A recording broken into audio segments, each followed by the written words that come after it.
जेका चिणग दुखी हुई 8 जुलाई 2024 ते ज़रदारी साहब जे कयल फैसले खिलाफ जेका सिंध में चिणग दुखी हुई, जेके टांडा मेड़े मच मारण जी कोशिश जो आगाज़ कयो हो पाण सभिनी, उहो मच हाणे वॾो ओढ़ा बणजण शुरू थियो आहे। वॾो अजगर जेॾो शोला ॾींदड़ मच बणजण शुरू थी वियो आहे। तव्हां ॾिसो पिया त हिकिड़ी जाइ ते कार्रवाई कनि था त माण्हू डिॼण या ख़ौफ़ज़दा थियण जे बदिरां 10 ॿियनि जायुनि ते मैदान ते निकिरी अचनि था।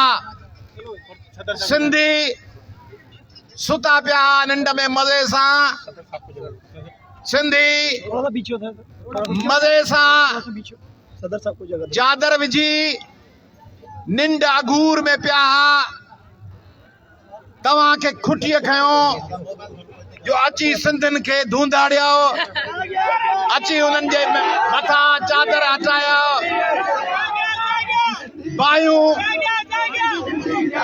बाहियूं त सिंधियुनि खे अॻु में हुयूं, पर उहे बाहियूं कढण जो मौक़ो कोन ते मिलियो। अॻु में ई सड़िया वेठा, उन सड़े वेठल सिंधियुनि खे तव्हां लोॾे मैदान में आणे छॾियो। ही कैनाल, ही कारपोरेट फार्मिंग, ही ज़मीनुनि ते कब्ज़ा, ही दरिया जो रुख मटाइण का नंढड़ी ॻाल्हि आहे जेको तव्हां सम्झी त ज़रदारीअ खे ठाहे था वठूं, बिलावल खे राज़ी करे था वठूं, वज़ीरनि खे MNAs MPs के मथे ते हथ घुमाए 2 खरब 2 अरब आछे उन्हनि खे माठ कराईंदासीं त बाक़ी सिंध बि माठ करे घर वञी वेही रहंदी। 7 करोड़ सिंधी आहिनि, 7 करोड़। उन्हनि मां तव्हां सां इहे 2 लख भाड़िया बुज़दिल बेगैरत बेशरम बेहया ख़रीद थियल तव्हां सां।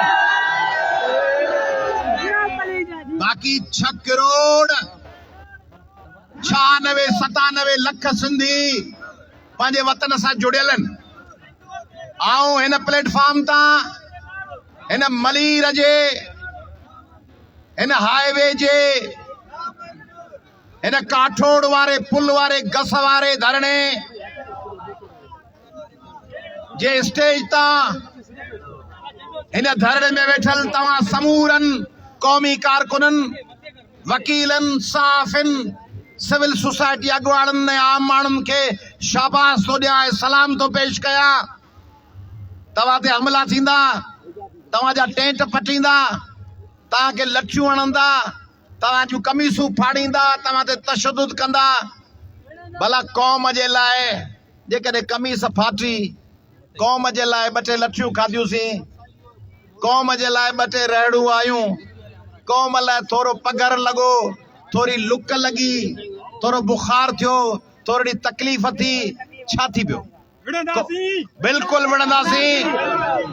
ऐं आऊं हिन प्लेटफॉर्म तां ॿुधायां थो, जिन वटि इक़्तिदार आहे, तव्हां जेको राति डेरा मोड़ कश्मोर ते सिंध जे नौजवाननि ते तशदुद कयो आहे, जेको हिते मलीर में कयो तशदुद ऐं जेको मोरे में तशदुद कयो, त बि सम्झो त तव्हां जूं हालतूं अॻु में ई ख़राब आहिनि। 2 सूबनि में हालतूं ख़राब आहिनि। हिन सॼे बर्रे सग़ीर में अॻु में ई झेड़े जो माहौल आहे। तव्हांजो मथां पाणी बंदि पियो थिए, 2 सूबनि में कशीदगी आहे।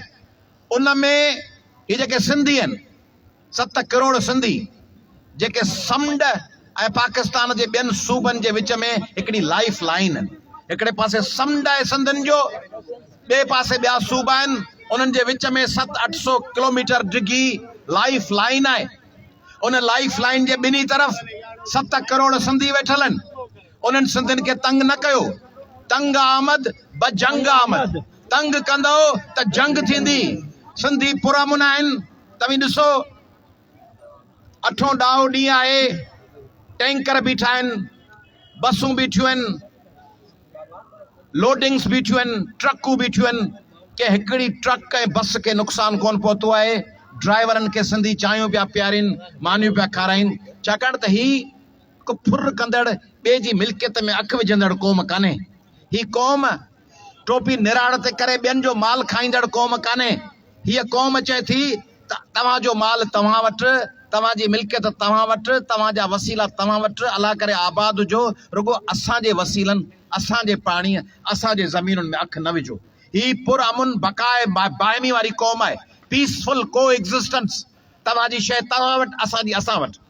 तंहिंजे करे जेको कशमोर मोड़ ते कयो अथव, डेरा मोड़ ते, ऐं जेको मोरे में, ऐं जेको मलीर में, इहो जेकॾहिं ॿिए पासे दोहराईंदव, इहो जेकॾहिं बबरू में दोहराईंदव, या मेहड़ में, या सखर में, या रोहड़ी में, या हैदराबाद में, किथे ज़रदारी साहब, बिलावल साहब, शहबाज शरीफ साहब, मरियम नवाज साहिबा, नवाज शरीफ साहब, टके जे इक़्तिदार जे ख़ातिर मुल्क लाइ ऐं हिन रीजन लाइ अहिड़ा मामला पैदा न करे वञो जो ईंदड़ दौर में तव्हां हूअं 60 ऐं 70 जे ॾहाकनि वांगुरु वेठा सोचो त मोहम्मद अली बोगरा हीअं न करे आ, चौधरी मोहम्मद अली हीअं न करे आ, याहिया हीअं न करे आ, अयूब हीअं न करे आ। हाणे बि तव्हांजे ख्वाजा आसिफ कल्ह चयो आहे मीडिया ते, वफ़ाक़ी वज़ीर दिफ़ा सवाल थियुसि त तव्हां दहशतगर्द पालींदा आहियो, त चयईं, ख्वाजा आसिफ चयो त हा, उहे ज़िया ऐं मुशर्रफ जे पॉलिसियुनि जे करे असां हिन रस्ते ते हलियासीं ऐं तबाह थियासीं। सुभाणे ईअं न थिए जो 5-7 सालनि खां पोइ वरी चओ त 2025 में शहबाज शरीफ ऐं आसिफ ज़रदारी ऐं उन्हनि जे धड़नि जी पॉलिसी जे करे असां अहिड़ियूं ग़लतियूं